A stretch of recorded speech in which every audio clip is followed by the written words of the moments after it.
In today's video, we discuss healthcare legal compliance challenges that a healthcare startup might face when it ventures into digital healthcare and advises its customers on healthcare and lifestyle choices using health coaches or life coaches.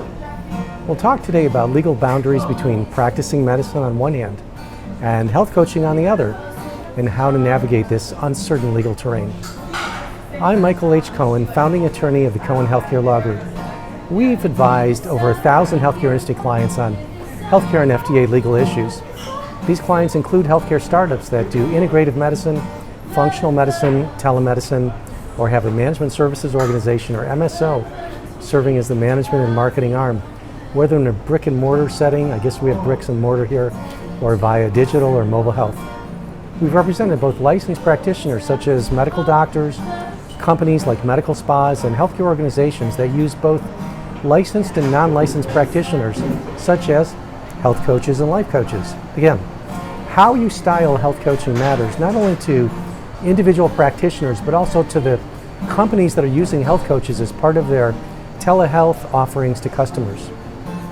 The first thing you need to know is that the legal status of health coaching stands against a backdrop, like this backdrop, the backdrop of statutes licensing the practice of medicine. Basically, states can regulate who can practice medicine, and they define medicine broadly in terms of diagnosing and treating disease.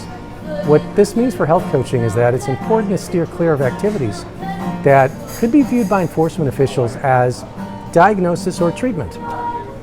Second, think of coaching in terms of helping people to establish their goals, handle habits, and increase their motivation. This helps to distinguish coaching from diagnosis and treatment. The law tends to define terms like diagnosis and treatment broadly, not just in terms of using actual medical devices and prescription drugs to diagnose or treat disease. So for coaching, it's best to talk in terms like restoring balance or helping people achieve their health goals. Third, the difference between staying within the bounds of coaching and being in the enforcement crosshairs for unlicensed medical practice is not just about the activity, but also about language. Be very careful about diagnostic and therapeutic terms. For example, you might be coaching someone about their healthy eating or healthy sleep habits, but if you're dealing with obesity or insomnia, those are therapeutic categories, and now you're talking the language of medicine. To sum up, health coaching is one of those areas that isn't black and white. Is the law making an artificial distinction between wellness care on one hand and medical care on the other? Yes, it is somewhat artificial, and at the same time, we can use our understanding of the language of wellness versus the language of medicine to review your websites and marketing collateral for companies like you that are trying to style themselves as coaching only and to stay within this wellness paradigm.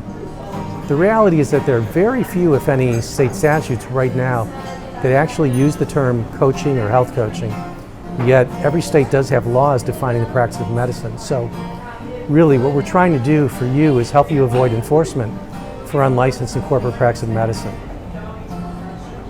The distinction between wellness and medicine, again, it might not make sense to modern ears, but it's been around for over 100 years, and we're slowly seeing the law evolve out of that older view that everything is professional medicine and that there are only two binary possibilities, health and sickness, which only a licensed MD with specialized training can help when something goes wrong with the body, and overall wellness. So that's what you need to know. And there's one more wild card I'm going to throw in here.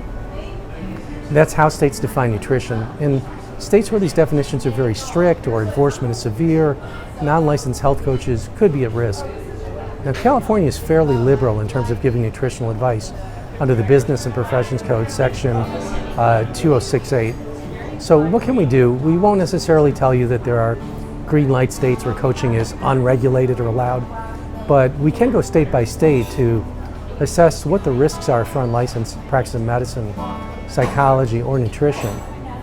Beyond state by state review, which takes a lot of time, we can look more deeply at the business model you've got to identify opportunities and risk and ways we can frame the product offering to help reduce overall risk of unlicensed and corporate practice. If we can refine your general model, we can look to mitigate risks while honing the business opportunity. Thanks for watching, and thanks to Eves Events and Eves for hosting us by permission of the folks here. If you still have questions, click on the link below, cohenhealthcarelaw.com. /contact to send us a message or book an appointment. Here's to the success of your healthcare venture. We look forward to speaking with you soon.